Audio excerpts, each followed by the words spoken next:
हरे कृष्ण। फाल्गुन मास के कृष्ण पक्ष में आने वाली एकादशी का नाम है विजया एकादशी और विजया एकादशी व्रत का महत्व अपार है। ये न केवल धार्मिक दृष्टि से बल्कि सांसारिक जीवन में भी सफलता दिलाने वाला माना जाता है। इस व्रत के प्रभाव से हर कार्य में विजय मिलती है, कठिन से कठिन बाधाएं भी अपने आप दूर हो जाती हैं और जो व्यक्ति इसे श्रद्धा और नियम पूर्वक धारण करता है वह जीवन के हर क्षेत्र में सिद्धि प्राप्त करता है। विशेष रूप से कलयुग में जहाँ अधर्म और पाप का प्रभाव बढ़ रहा है, वहाँ ये एकादशी पुण्य अर्जित करने और समस्त पापों से मुक्ति पाने का सर्वोत्तम उपाय मानी गई है। एकादशी का व्रत न करने वाले अनेक कठिनाइयों का सामना करते हैं, उनके कार्य अधूरे रह जाते हैं, सफलता उनसे कोसों दूर चली जाती है और विजय एकादशी का ये व्रत अपने भक्तों की हर प्रकार की विपत्तियों को नष्ट करता है, साधक को लौकिक और पारलौकिक विजय प्रदान करता है। इसलिए जो भी भक्त अपने जीवन में सफलता, सुख, शांति और मोक्ष की अभिलाषा रखते हैं, उन्हें विजय एकादशी का व्रत अवश्य रखना चाहिए। चलिए आपको बताते हैं इस बार साल 2025 में विजय एकादशी का व्रत कब रहेगा, क्योंकि इस बार भी एकादशी तिथि 2 दिन रहने के कारण लोगों के मन में ये कंफ्यूजन बना हुआ है कि व्रत किस दिन रखना ज्यादा सही रहेगा।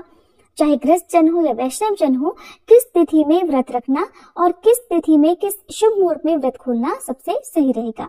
एकादशी के दिन विधि विधान से भगवान विष्णु और माता लक्ष्मी जी का पूजन किया जाता है। दिन भर निराहार रहकर उपवास रखा जाता है। शाम को अपनी सामर्थ्य के अनुसार यदि व्रत निराहार रहकर ना रख पाए तो फलाहार ग्रहण किया जा सकता है। फलाहार में कुट्टू का आटा, लौकी, आलू आदि या मूंगफली और जितने भी फल हैं उनका सेवन आप कर सकते हैं। अगले दिन द्वादशी तिथि को विधि विधान से भगवान का पूजन करके भगवान को तुलसी के पत्ते सहित सात्विक भोजन का पंचामृत का भोग लगाकर प्रसाद रूप में ग्रहण करके व्रत खोला जाता है। इस बार एकादशी तिथि प्रारंभ होगी 23 फरवरी रविवार को दोपहर 1:56 से और एकादशी तिथि की समाप्ति होगी 24 फरवरी सोमवार को दोपहर 1:44 पर।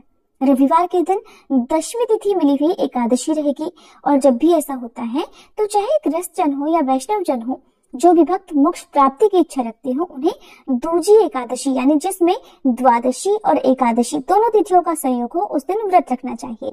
ऐसे में इस बार 24 फरवरी दिन सोमवार को विजय एकादशी का व्रत रहेगा। चाहे गृहस्थ जन हो या वैष्णव जन हो, इसी एक दिन व्रत रखेंगे और वैसे भी ये तिथि सूर्योदय व्यापिनी तिथि भी होगी। ध्यान रखिएगा, एकादशी व्रत रखने के साथ साथ हरिवासर का समय और व्रत पारण मुहूर्त का भी ध्यान रखना होता है।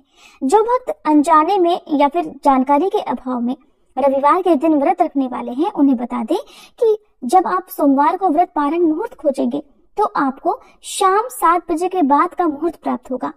इसलिए आपको रविवार के दिन व्रत नहीं रखना है, केवल सोमवार को रखना है।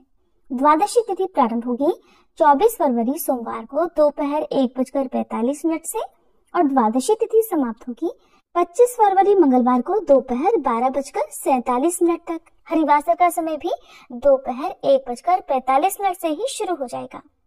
जब तक हरिवासर रहता है तब तक व्रत नहीं खोला जाता। इस शुभ मुहूर्त में भगवान का जितना हो सके भजन कीर्तन या किसी मंत्र का या गुरु मंत्र का मानसिक रूप से चाहे तो आप जाप कर सकते हैं। सोमवार के दिन ब्रह्म मुहूर्त रहेगा सुबह 5:19 से 6:07 तक। सूर्योदय होगा सुबह 6:56 पर, सूर्यास्त शाम 6:23 पर। प्रातःकाल पूजा मुहूर्त सुबह 5:36 से 6:51 तक। शाम की पूजा का मुहूर्त रहेगा शाम 6:18 से 7:33 तक। इस बार सिद्धि योग भी बन रहा है जो कि सुबह केवल 10:05 तक रहेगा और इस समय तक आप यदि कोई शुभ काम करना चाहते हैं, कोई खास उपाय करना चाहते हो तो वो भी आप कर सकते हैं, आपको निश्चित ही सफलता मिलेगी। राहु काल सुबह 7:30 से 9 बजे तक रहेगा। 24 फरवरी मंगलवार यानी व्रत पारण वाले दिन सूर्योदय होगा सुबह 6:55 पर, सूर्यास्त शाम 6:24 पर। ब्रह्म मुहूर्त सुबह 5:18 से 6:06 तक। प्रातःकाल पूजा मुहूर्त सुबह 5:35 से 6:50 तक। अभिजीत मुहूर्त दोपहर 12:16 से 1:02 तक रहेगा। राहु काल दोपहर 3 से 4:30 बजे तक रहेगा। एकादशी व्रत खोलने का शुभ मुहूर्त रहेगा 25 फरवरी मंगलवार सुबह 6:56 से 9:08 के बीच में। ध्यान रखिएगा, इसी शुभ मुहूर्त में केवल आपको अपना उपवास खोलना होगा।